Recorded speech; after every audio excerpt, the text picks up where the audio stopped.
इनके हिस्ट्री में कभी भी मशहूर नहीं था कि ये जंगजू लोग थे।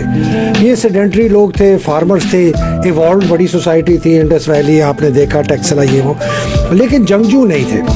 तो हमने ये देखा कि बाहर से लोग इन्वेडर आते रहे और यहाँ लोग उनको एक्सेप्ट करते रहे। अलेक्जेंडर से शुरू करें 1947 तक। अलेक्जेंडर के बाद मैं 710 पे आ जाता हूँ। मोहम्मद बिन कासिम आए, गजनवीज़ आए, गौरीज़ आए, तुर्किक जो स्लेव डायनेस्टी है कुतुबुद्दीन ऐबक वाली वो आए, खिलजी आए, तुगलक आए, लोधी आए, फिर मुग़ल आए, बहुत बड़ी उनके एम्पायर। फिर सिख अपने लोकल वही बीच में से उठे और वो 3 मिलियन सिख ने 77 मिलियन मुसलमानों के ऊपर हुक्मरानी की, रंजीत सिंह, फिर दुरानी, नादिर शाह दुरानी, फिर अहमद शाह अब्दाली और फिर अंग्रेज़। और ये आप देख लें, ये हमें ले गया कहाँ से लेकर, हमें जी 710 से मैं आपको 1947 तक ले आया।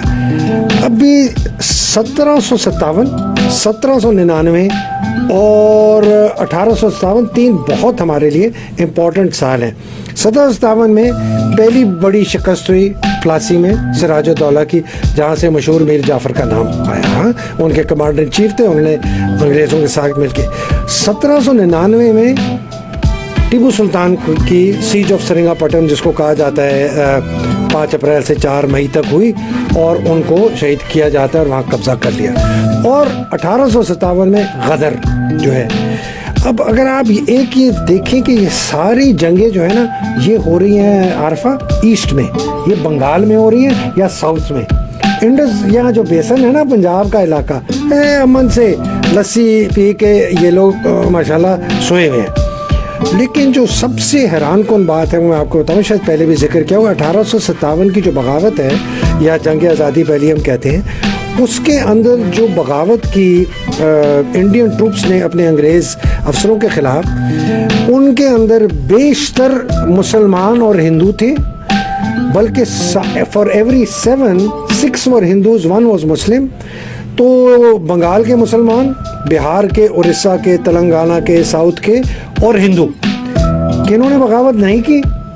पंजाबी मुस्लिम यूनिट्स ने, पठान यूनिट्स ने, सिखों ने और ये गोरखा जो थे, इन्होंने बगावत नहीं की। 4 जो एथनिक ग्रुप्स हैं, इन्होंने बगावत नहीं की।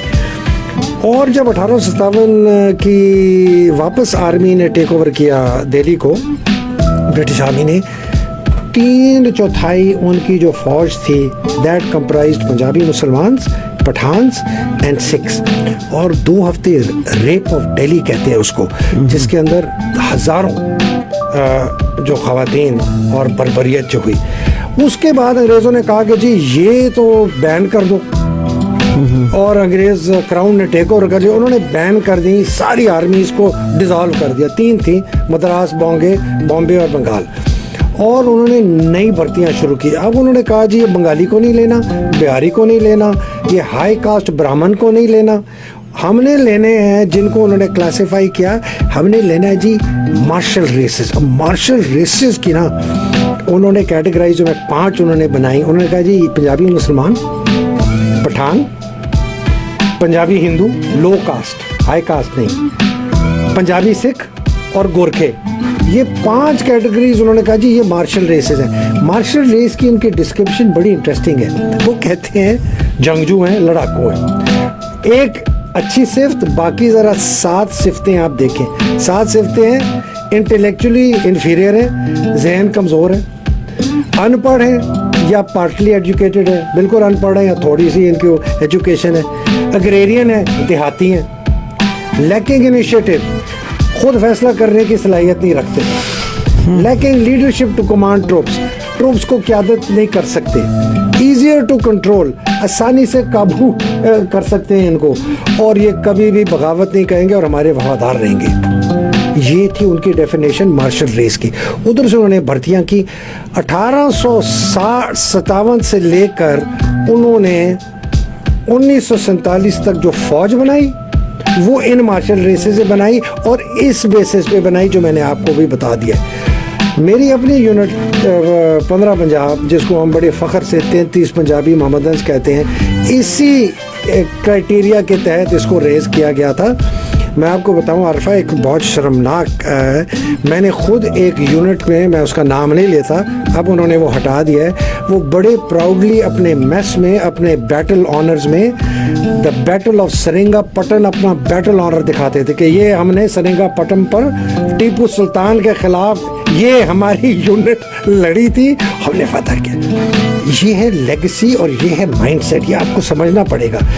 1947 में जब पार्टीशन हुआ, कोई चेंज नहीं आया इस माइंडसेट में, इस, और ये सिर्फ फौज के अंदर नहीं था।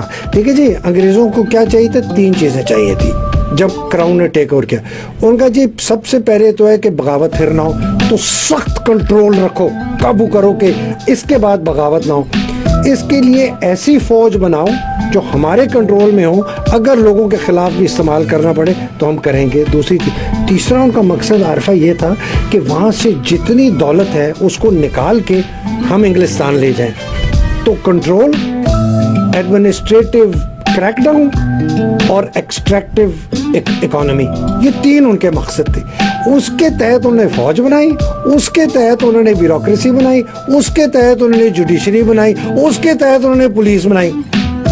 1947 आया, कोई तब्दीली हमने नहीं की। हिंदुस्तान ने थोड़ी बहुत तब्दीली ज़रूर की, उन्होंने अपनी फ़ौज को मातहत लिया है सिविलियन रूल के, हमारे फ़ौज को सिविलियन कोर्ट के मातहत नहीं लाएगा, आज तक नहीं ला सकते।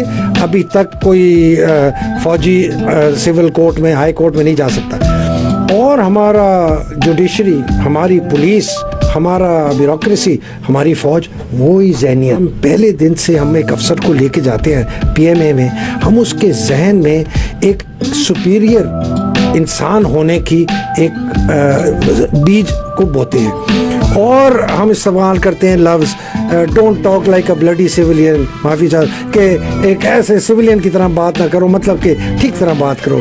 Don't stand like a civilian, मतलब ठीक हो के खड़े हो, ये सिविलियन ढीले तरीके। ये जहन यंग है, देख 18-19 साल का बच्चा कितना इम्प्रेशनेबल उसका, आप सोचें।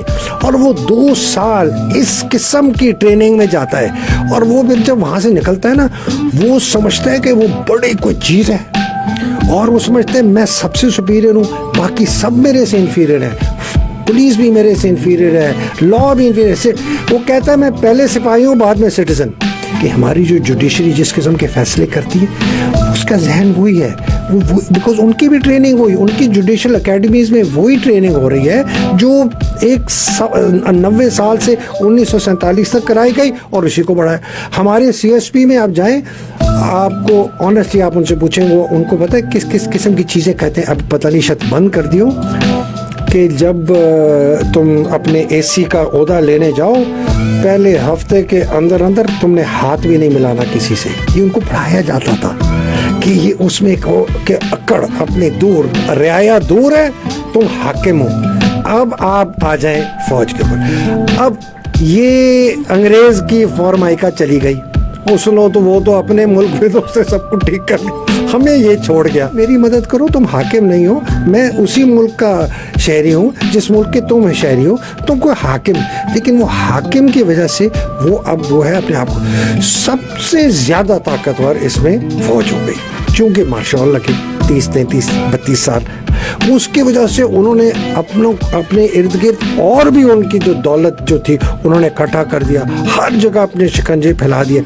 और अब आप देखते हैं कि it is a state with in the state.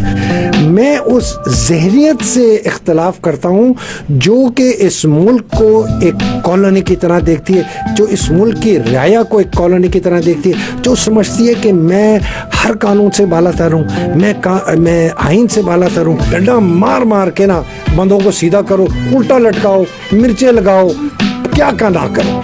लेकिन चूंकि निज़ाम आमराना है, चूंकि सोच आमराना है, चूंकि रियाया हकीर है, हम सुपीरियर हैं, और चूंकि पीछे से डंडा मेरे अपने बड़े एक डंडे वाले के पास है।